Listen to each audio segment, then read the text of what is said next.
folks, welcome back to Nostalgianomics. If you haven't already heard, the Pokemon investing community has been called out once again by none other than Mr. okJLUV. If you don't know who he is, he's got over 20,000 subscribers. He's a good content creator. He's just a little out of his depth when he discusses Pokemon investing. So that's what I'm here for. You know, I don't go looking for fights anymore, but if they present themselves on my doorstep and we are called out specifically, I'm here to defend it.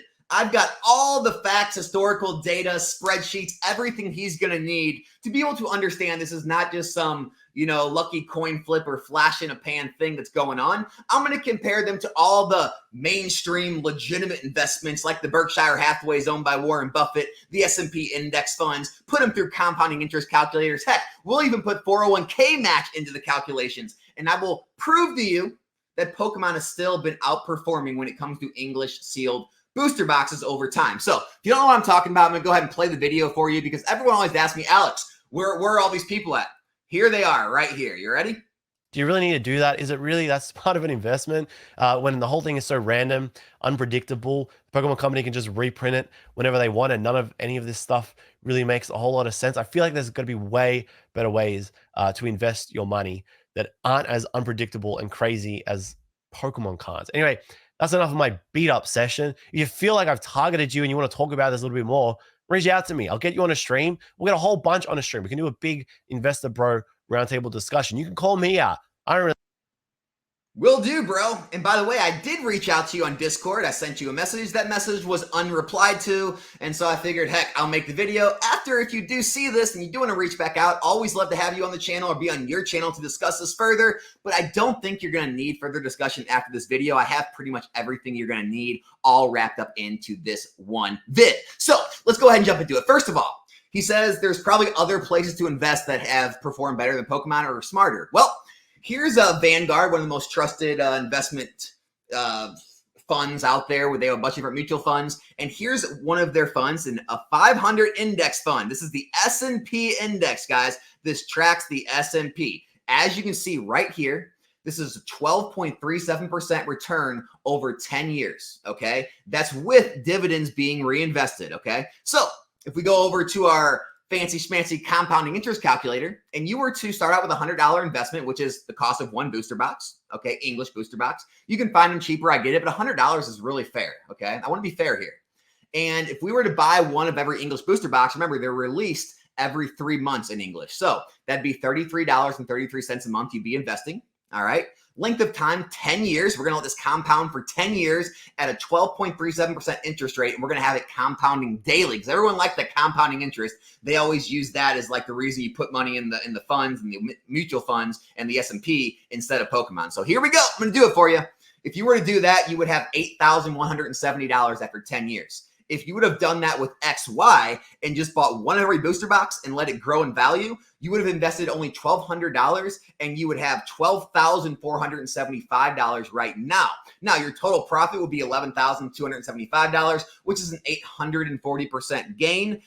Even after paying shipping of $8 per booster box to ship it and 13.5% eBay or TCG player fees, that's going to take out $1,780. You're going to have a total realized gain of $9,494, 691% over 10 years and 2 months. So we go back, right? We go back to our old compounding interest calculator and we're thinking, wow, we only have a gain of like 100% in 10 years with this whole strategy.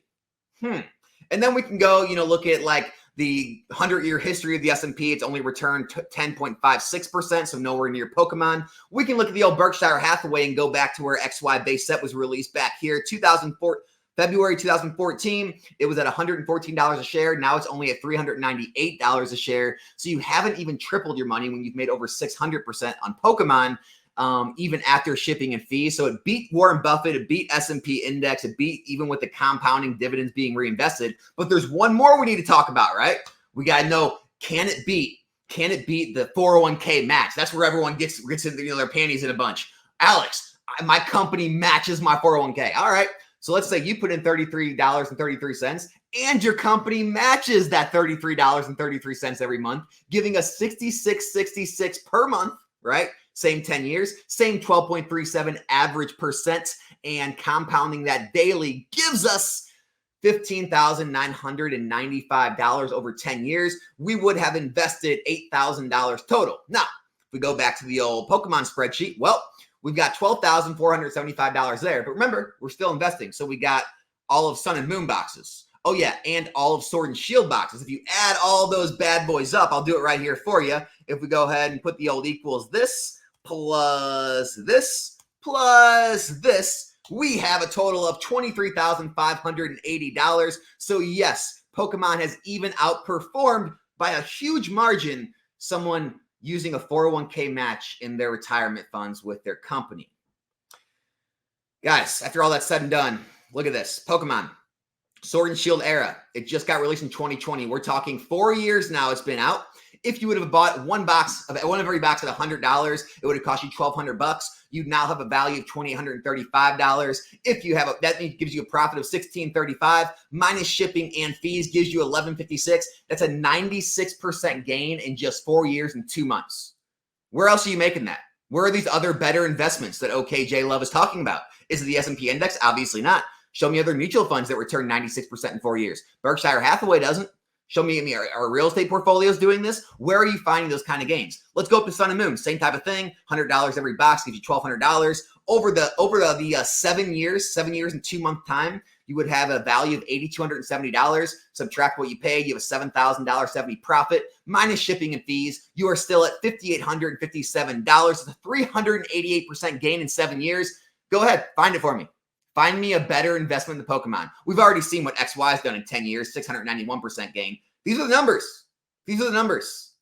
These aren't my opinions. This isn't some YouTuber getting on here spewing nonsense, trying to pump up some new investment, saying, go buy, 151 at reprint. Go buy Twilight Masquerade when it's getting printed. Oh, let me show you some crazy charts of alt arts. Go buy them. See, these are great investments. No, this is real, hardcore facts, data, statistics, numbers, historical data. That's what this is. Time and time again for the past 10 years, even going further back if you want, Pokemon has continuously outperformed mutual funds, S&P index funds, Berkshire Hathaway, even with 401k match. It has beaten those investments as well. So, okJLUV, I'll link you in this video, man. Would love to talk to you more about it. Would love to dive into the numbers deeper. Would love to have more discussion on this topic, but please, you and other YouTubers out there, stop making it sound like this is all flash in a pan, just luck, flipping a coin. All of us are, stupid investing in this stuff. It's backed up by data at this point. You can't deny it anymore unless you're just saying, oh, the future's all going to make all this stuff crash. All right, well, if the future makes all this stuff crash, then maybe the future will make all the, stock market crash and real estate crash, and we'll all be living in caves and we'll be hunting food with spears, and things like that. But until that day comes, I think Pokemon's a pretty good investment. We can all, debate on how safe it is, how risky it is, but the numbers do show it has outperformed traditional investments. That's all I got for this video. I hope this helped everyone out there. Hope you enjoyed the video. My name's Alex. This is Nostalgianomics. I'll be back here in a new one soon. I'm out.